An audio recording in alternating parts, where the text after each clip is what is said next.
Not really even. Well, you know, I trust the man. Don't you trust him? Yeah. Are we introducing ourselves first? Well, I think maybe we should. Yeah, good shout.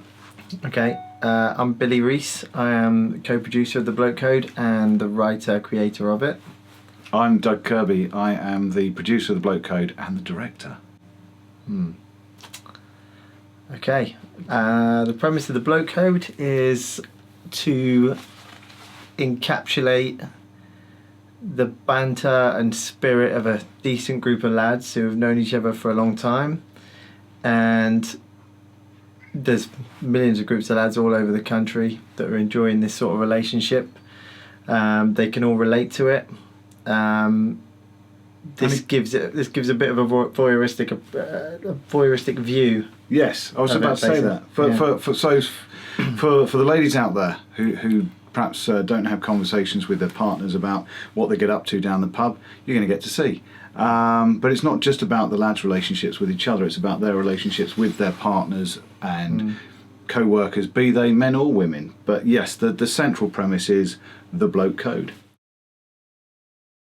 The relationship between the lads is one thing, but it's really the underlying sort of theme for this project is sort of relationships in any shape or form, whether that be with the lads, whether it be with their partners, whether it be at work. It's just I wanted to get back to like pure interaction comedy and dialogue rather than the quite sort of it's the market, the sort of industry is saturated with comedies that are specific to like slapstick, or they might be, you know, just sort of physical comedy. I wanted to just get back to just there's nothing better, in my opinion, there's nothing better than being in a pub and your mates are like, oh my god, I've got something fucking mental to tell you. Do you know Quick, what I mean? witty banter. Yeah, and it's just like, you know, and hearing those stories, I think it's funnier than actually seeing the actual incident itself.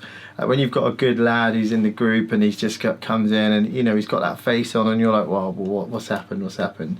And just relaying those stories and the sort of the emphasis and the embellishment and the exaggeration of it all just makes it just great. There's Jono. Yeah, there's naked men. That's a bit sexist. I apologise. I know you're not just after our bodies, obviously. Yeah. Well, speak for yourself, mate. Yeah, there is. There's as we said, there's a sort of voyeuristic look into blokes' banter and what blokes think about. But I know you women probably already know pretty much that. We're pretty easy to read. In my opinion, this is no.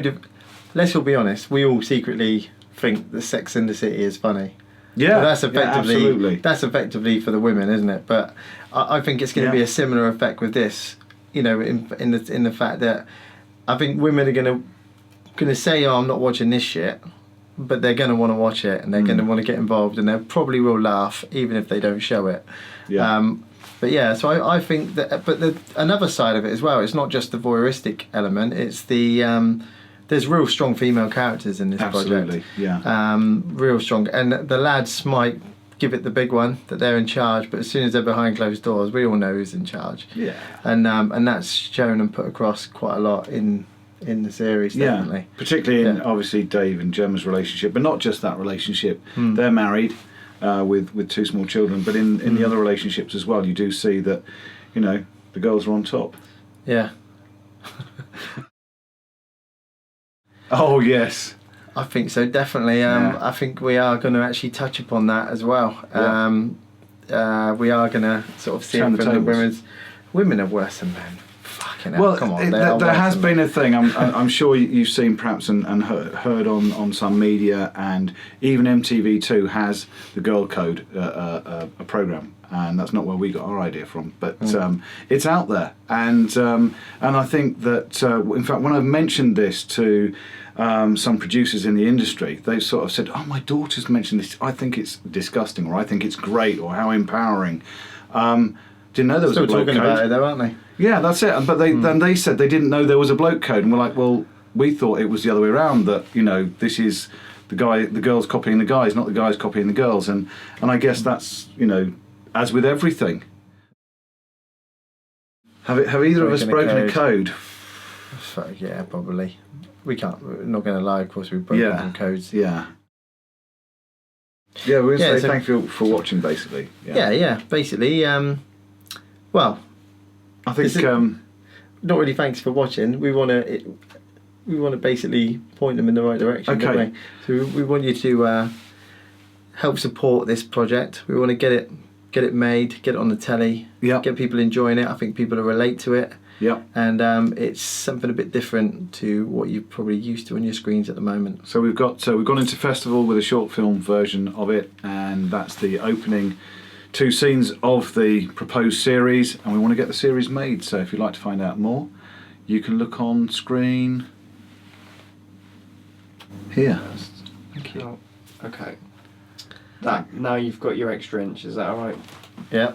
Yeah. That's Extra good. inch makes all the difference. The only thing I would say